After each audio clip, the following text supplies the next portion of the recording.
Shalom, salam jumpa dalam renungan harian kita Selasa 18 Januari 2022. Bacaan-bacaan suci yang menjadi kekuatan kita hari ini, bacaan pertama dari kitab pertama Samuel bab 16 ayat 1 sampai 13 dan bacaan Injil dari Injil Markus bab 2 ayat 23 sampai 28. Saudara-saudariku yang terkasih, bacaan pertama hari ini mengisahkan penetapan kehendak Allah atas pemimpin bangsa Israel.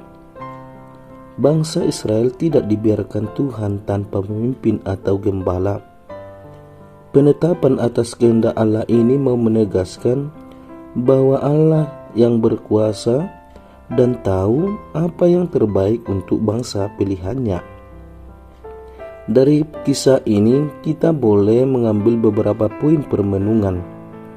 Pertama, Tuhan tahu siapa yang terbaik untuk bangsa Israel, dan ini menjadi keyakinan ataupun jaminan untuk keberlangsungan hidup bangsa Israel di dalam dan bersama dengan Tuhan. Sekalipun dalam proses penetapan ini ada banyak pilihan yang oleh ukuran dunia ini itulah yang baik, namun yang baik menurut ukuran dunia belum tentu baik di hadapan Tuhan. Daud berbeda dengan saudara-saudaranya yang lain. Perlakuan orang tuanya kiranya dapat menjelaskan hal ini. Saudara-saudaranya ada di rumah dan sudah dipersiapkan untuk berjumpa dan mengikuti upacara penetapan itu oleh Samuel. Sedangkan Daud sedang menggembalakan domba. Namun yang sudah dipersiapkan tidak dipilih. Justru yang tidak dipersiapkan itulah yang dipilih oleh Allah. Permenungan kedua adalah Samuel menjadi perantara Tuhan untuk menyampaikan kehendaknya. Maka dengan kata lain, manusia menjadi perantara menyampaikan maksud dan kehendak Tuhan. Sebagai perantara perlu kepekaan mendengarkan dan kesetiaan untuk melaksanakan apa yang didengarkan. Kita juga masing-masing kita ini telah, sedang dan akan dipakai Tuhan. Maka mari kita sadari itu, sebab kita ini orang-orang yang berharga di hadapan Tuhan. Saudara-saudariku yang terkasih, dalam bacaan Injil hari ini dikisahkan bagaimana orang-orang Farisi berusaha mencari-cari cara untuk menyalahkan Yesus. Hukum atau aturan mereka pandang sebagai kewajiban mutlak, padahal hukum itu terbatas. Manusia itu tidak terbatas.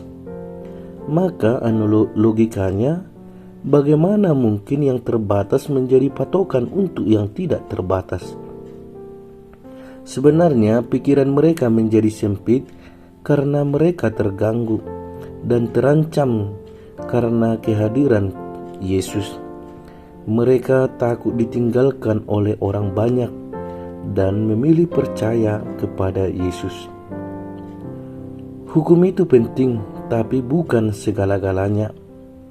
Hukum akan semakin berarti kalau semakin memanusiakan manusia.